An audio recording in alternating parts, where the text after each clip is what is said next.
89.7 Power FM. I am on the phone right now with Joseph Rojas from Seventh-day Slumber. How you doing, sir? I'm doing good, man. Thanks for having me, man. Yeah, and we are so pumped for you guys to be in town here. They're going to be out at the Pavilion in Louisville on February 13th with a ton of other guys. They're going to be with Disciple, Decipher Down, and Nine Lashes. And I didn't even realize this. You guys have never toured with Disciple before. How does that happen? I don't know. Disciple's been around for, 20 years. We've been around for 17 years. And Kevin and I have been friends for all of those years. But I think because of the fact that we both share our testimonies, and it's kind of a lot of talking during a concert when we're both sharing our testimonies and our stories. But I don't think that's the reason why. I think that it's just never lined up. It's never been. They're usually out headlining their own tours. We're out headlining our tours and bringing out other bands like Decipher Down. We brought them out on one of their very first tours ever, and brought out Nine Lashes. We brought out Fireflight on one of their very first tours ever, and Disciples kind of done the same thing with a lot of artists, and so now here we are, knowing each other all these years, and finally put a tour together that I think is going to be amazing. Yeah, definitely going to be a fun show. Once again, that'll be out at the Pavilion in Louisville. We've got details on the bulletin board page over at kvrk.com, and we're playing your song "All She Wants" pretty heavily right now. Could you tell a little bit about what went into writing that one? "All She Wants" is a song that it's really gotten a lot of. People have really been touched by that song, and I think it's when I started writing that song, it was based on Facebook messages that I had gotten from a lot of younger girls that didn't feel like they were very beautiful, felt like they needed to do certain things to be loved, and realized that it never ended up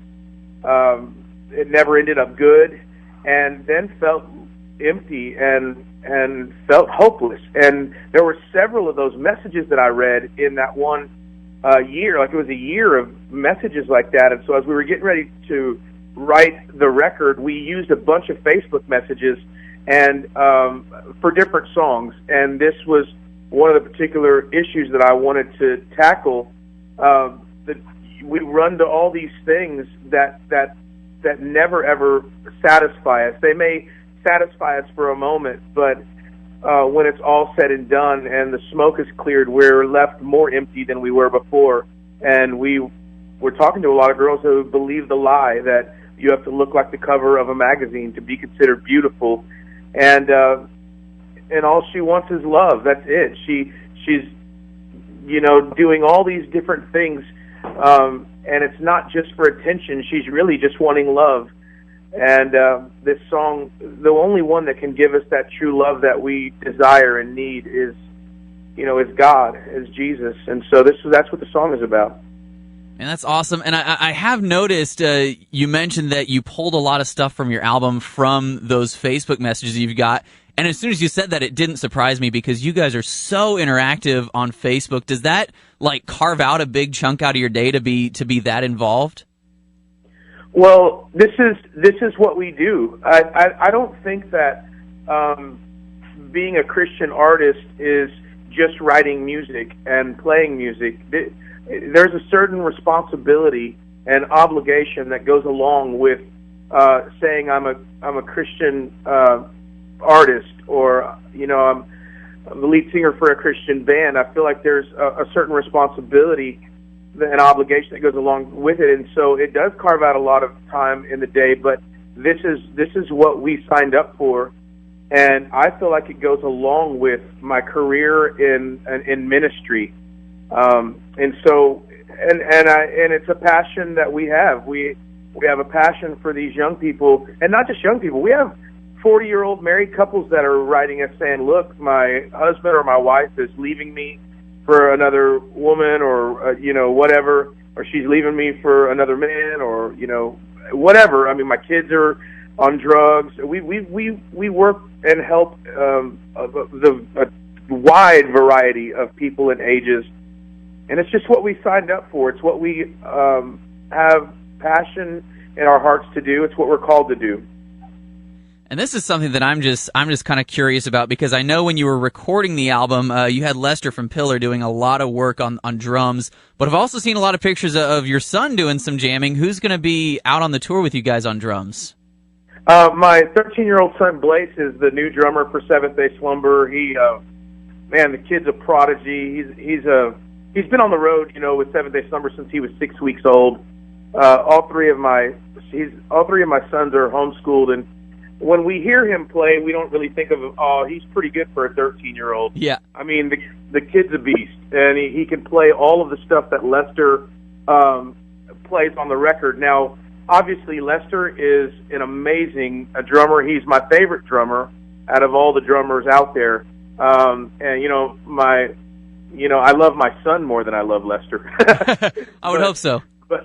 But Lester, I love the guy, and he is an amazing drummer. But Blaze is able to play the chops that Lester put on the record. Lester is a guy that we have a special relationship with, and we love having his.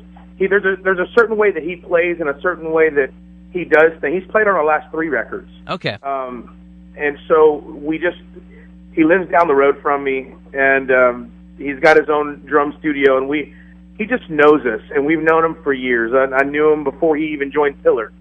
And matter of fact, I introduced him to Noah and the guys in Pillar. But Lester's just been a friend of mine, and we love him, and we love the way he plays, and he gets the job done and does exactly what we feel we need on the record. So, but Lester he just has a special gift, and but so does my son Blaze, and you'll see him out on tour rocking it out. Awesome. I do remember seeing one video you put up of him, and I was like, yeah, that doesn't look like a 13-year-old playing. Yeah, like I said, he's been on the road since he was 6 weeks old. He was our old drummer Jamie, who used to play with KJ52. He's played with Point of Grace. He's played with the little dudes in Hanson. Now Nice. They're not so little. But he's the one that taught my son over the years to play. So Jamie, who was the drummer for Seventh Day Slumber, passed on the torch to his student, which is my oldest son. So it's keep it all in the family. Awesome.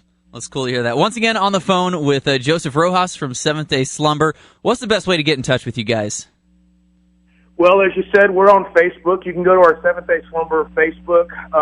We're there every day, throughout the day, answering questions and loving on people. And every day we put out a word of encouragement on our Facebook as well. But you can get there. Get in contact with us through Facebook, but Instagram as well. We're on Instagram a lot, and so that's just Seventh Day Slumber spelled out. Hit us up on Instagram, Facebook, or you can just go to seventhDaySlumber.com. And all our social networking stuff is there, but it's really us that answers the messages. It's really us that responds and reads all the questions or whatever. It's really us, man. We're accessible that easily. Awesome. Joseph, really appreciate hearing from you. Once again, they're going to be out at the Pavilion in Louisville February 13th. Details on the bulletin board page at kvrk.com. Thanks so much for calling in today. Oh, man, always a pleasure. Thank you. You guys have supported us throughout the years, and we love you guys, and we appreciate the partnership that we have with you guys, so thank you.